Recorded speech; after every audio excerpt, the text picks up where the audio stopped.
Hey, Rishabh, thank you very much for having me on your show. The lesson is very simple, sir. Portuguese thought because they were a part of NATO that time, and a newly formed Republic of India cannot push them out of India. And Nehru ji on record has gone and said, "Our हमारी तो शांति की योजना है गोवा के परिप्रेक्ष्य." But it is only the K. Krishna Menon, it is Ramanohar Lohiya ji, and it is RSS leader Jagannath Rao ji from Karnataka who initiated this process, who got it running. And then when these Portuguese fired on the satyagrahs where they left 30 unarmed people dead, that is what caused the ruckus. And the final mistake was when they fired at an Indian passenger boat and killed one Indian on that boat.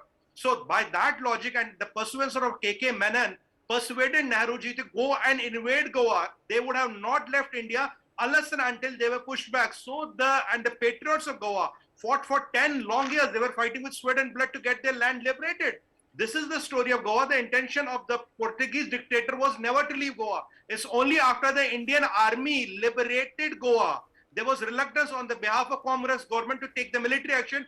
Finally, with the power of Indian military and the patriots of Goa, it was possible. Okay, so let's just touch upon this matter and then come back to present day. Sudhir ji, not being run by a colonial power 5,000 miles away.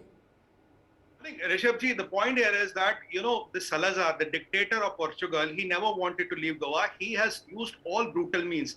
And when the Goan army could not stand up in 48 hours to the Indian army, he gave them instructions, as you are receding, burn everything.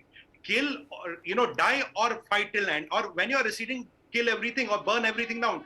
That is what their policy has been. 450 years of brutal suppression was happening in Goa. It's only after the intervention of Indian army that could be liberated. And there's 2-3 important points I want to make. Today, Rishabh ji, the normal conception of the people would perceive Goa as Christian dominated. It's all about Christianity. It's all about Catholics. Look at the population mix today. 66% Hindus, 25% Christians, 8% Muslims. Another 1 and 2% is, Jains, Buddhas and others. Okay, I'm just going to interrupt you, Sumit. Let's just listen into the bugles playing, please. 66% Hindu, 25% Christian, 8% Muslims, and 1-2% is Jain, 6 Parsis extra. So the problem is, if you are essentially a Hindu state, you have a Portuguese tradition, churches are there, fair enough. But as such, when we talk of development ki to jati hoti nahi, development has no religion. So when we cannot forget Ramanohar Lohiya ji, we cannot forget, the RSS leader Rao Saab from Karnataka who took the pledge. We cannot forget those 30 satyagrahis which were murdered in cold blood by the Portuguese, and we cannot fight the valor of Indian army who finally liberated Goa. We cannot ignore the patriots of Goa who fought for 10 years. Even Lataji in 1954 did a concert in Pune where the money was raised and it was given to, for the liberation of Goa. We cannot forget in 1954, French left Pondicherry on their own. But the Portuguese never wanted to leave Goa. Only after the use of brutal force, when they attacked our steamer, they killed our citizens. We were in every right to retaliate. And it is K.K. Menon who persuaded Nehru to retaliate and send the army. When the army goes, the Portuguese governor, Rishabh, in 36 hours, surrenders the document of surrender. Okay, so we are a very forgiving country. And we are Gandhian in that. We're very forgiving. Sudhir ji, we are very forgiving of the British.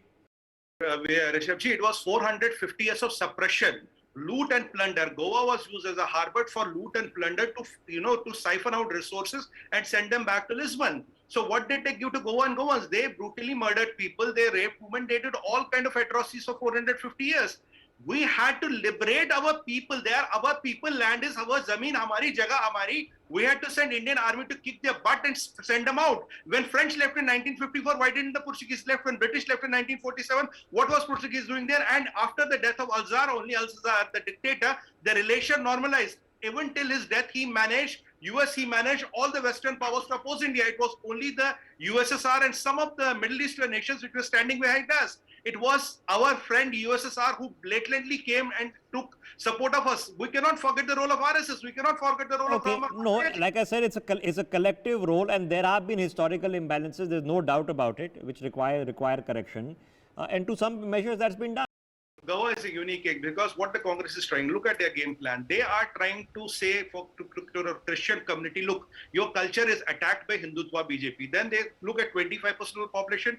They want to combine the Muslim voted. That makes it around 32, 33. Then for MLAs here and there, another 5-6%, that will be the key to form the government. That is why BJP is attacked on invading the culture of Goa, because when you look at the mathematics of the election, this is the winning formula for Congress. Otherwise on development, otherwise on nationalism, otherwise on the liberation of Goa, when the Pandit Nehru said, "Bhai, Goa mein to hamari shanti ki policy hai." They cannot compete. They cannot show their face to the people of Goa because of the scams they did. Okay. Now with this, Okay. So let's get Anuja ji on that. Anuja ji, the same exact political stand. You might